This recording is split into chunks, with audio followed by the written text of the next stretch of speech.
Good afternoon, all you wonderful money masters and treasure hunters. Welcome to the Tom O'Brien Show. I am your guest host, Steve Rhodes, filling in for Tom while he is away today. Thanks so much for joining me. I absolutely love being here with you. Now, folks, I kick things off for TFNN every morning, Monday through Friday at 9 o'clock sharp.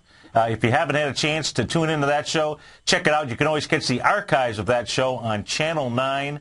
And, you know, it's a great way because this is one world market, if you will, that we trade out here. And so at 9 o'clock, I am giving you a great idea of where the markets are going, what's happening in Europe as we speak, if you will, what just happened in Asia, what's going on in the currency market, the futures market, just simply to set up your day just so that you know what's going on. And, folks, you can always watch us at Tiger TV, thanks to all the new affiliates that we have and everybody listening to us on the radio. If you want, you can always go over to the homepage at TFNN.com, go to the Tiger TV button, click on it. You'll be able to see the live video stream. You're going to take a look at my charts that I'm going to share with you. And, folks, these are charts to look at. You want to talk about action? We have action in the marketplace. You can always go over to the right-hand side of the homepage at TFNN.com, and you can bookmark the link so that we're just one button away, whether it's on your iPhone, your iPad, your Google device, your Android device, whatever it is. Now, over the weekend, I picked up a pretty cool book. Now, you know, titles, they kind of grab me, maybe like they grab you as well. The title of this book, it's not how good you are, it's how good you want to be. So I'm just going to read a quick couple of sentences right from the cover, or right on the inside of the cover, and I think it's pretty appropriate. It says, nearly all rich and powerful people are not notably talented, educated, charming, or good-looking. They become rich and powerful by wanting to be rich and powerful, folks. You see, your vision of where or who you want to be is the greatest asset that each of us have. Without having a goal, it's difficult to score. You talk about scoring, folks. Take a look at these markets today. You had the Dow finish up 217, almost 218 points, closing out the session at 13,177, and just a little bit of change. You had the S&Ps up almost 25 points, finishing out really close to 1396 flat. You've got the composite up 56%. That was up 1.88%. Not the leader in the house, if you will. The composite finishing out at 3,039. The leader in the house today was the small caps, the Russell 2000, up just over 2%, up 16, almost 17 points, finished out the day at 831.23. You want to talk about up, down, and all around. How about King Dollar? King Dollar finishing out the session at 80.24, up 32 ticks. We're going to take a look at that. You've got gold trading down. Got a little smoke today with King Dollar. Gold trading down $30 right now, out at 16.70. Silver, not down so bad. Only 18 ticks, trading out right now at 33.23. Light sweet crude up 36 cents, out at 106.71. Our call number is 877-927-6648. Would absolutely love to hear from you. So let's go take a look at the Dow. Let's take a look at what we're looking at. And what you're going to see here, it's pretty universal.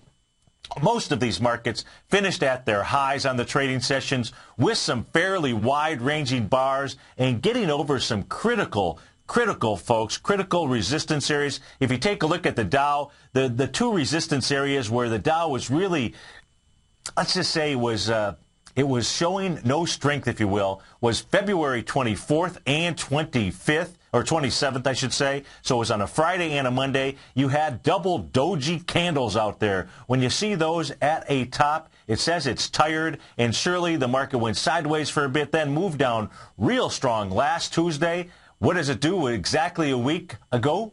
Well, it moves up beyond those double doji candles. Why is that important, folks? Because if you go back to the highs that we were taking a look at, the May 2nd high, on May 2nd, you had another doji candle followed by another one, if you will, on May the 3rd. And that was the last time we saw those highs, if you will, up until, recently in the Dow. Well, you had a similar pattern set up, and it got taken out today, and it got taken out with conviction. We'll take a look at where the Dow is likely to go to when we go take a look at a weekly chart. Let's go take a look at the S&Ps, folks. The S&Ps closing out at 1395 and just a little bit of change. And what you can see on the S&P, folks, the S&P has now not just gotten over the May 2nd high, but it's gotten over with conviction, if you will. It's gotten over with conviction with wide price spread. You know, we traded from a range today, a low of 1371 all the way up to 1396.13, and so that is on the move. Let's go take a look at the NDX 100 next. Give me a second here. We'll pull that up on our screen. The NDX 100. NDX 100 has been the leader in the house, if you will. And it has been nothing but a series of strength. Now, last Monday and Tuesday, you know, it started to lose its favor, if you will. And if you're watching us on Tiger TV and you just simply take a look at the December 19, 2011 candle, the bottom of that, you'll see at least a 45-degree angle. This looks to me like a little angle at the Daytona Speedway, if you will. And when you take a look at this here, you know, it broke out of that trend line on March the 5th. That was last Monday. Came down, actually gapped down, if you will, on Tuesday. Made its way back up. Today, it got back up and inside that trend line, folks. Real important because it's still the NDX that is likely going to lead the charge on the way up here. Let's go take a look at the New York Stock Exchange. You know, it's not often that folks look at the New York Stock Exchange, but it is a better feel for the overall stock market, if you will. And when you take a look at the New York Stock Exchange, what it did is it's over the February 29th high. Now, the February 29th high on the New York Stock Exchange, 82.1026. You closed out at 82.3397. You did it with wide price spread. Now, if you're watching on Tiger TV, what you'll see is if we go back to the May 3rd highs. Now, remember we were taking a look at the Dow, how that has cleared, you know, just literally, you know, jumped over the May 2nd area. The same with the S&P 500. The NDX said goodbye to it a while ago. When we take a look at the NYSE, if you go back to the highs of May 2nd all the way down to the lows, which came in on October the 4th. Now, one of the things, folks, that I use that's in my toolbox are these Fibonacci expansion and retracement numbers. If there was one gift that I could give to you, well, I wouldn't know which gift because I have so many gifts to give to you. But if there was just one right now, it would be that you would understand just a few numbers, that you would understand sacred geometry, how these markets work, because they help you to understand whether something fails, whether something succeeds, and also what the next level is. It's like walking into an elevator, only when you're walking into the money elevator, you're going to push a 0.382, a 0.618, or a 0.786. Now, here's the bit of caution, if you will. Right now on the New York Stock Exchange, you have only made it to the 0.786 retracement. Now, when we're taking a look at this, folks, we're not trying to be perfect. Why? Because perfection doesn't exist. It doesn't exist within TFNN. It shouldn't exist within you because it's a standard that absolutely can't be met.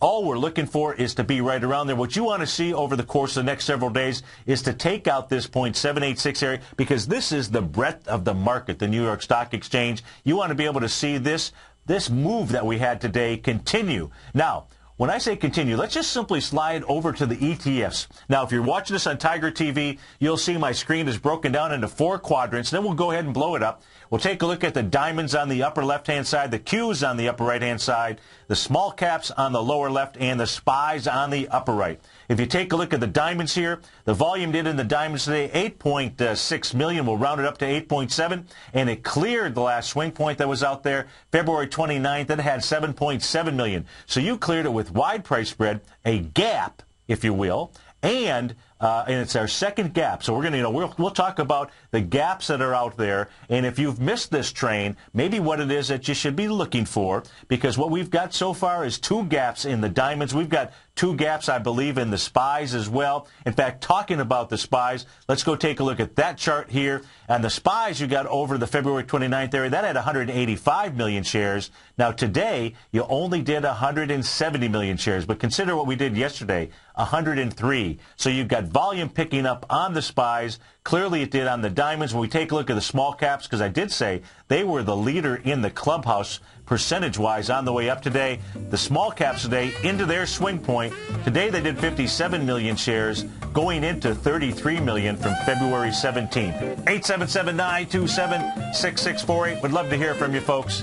We'll be right back.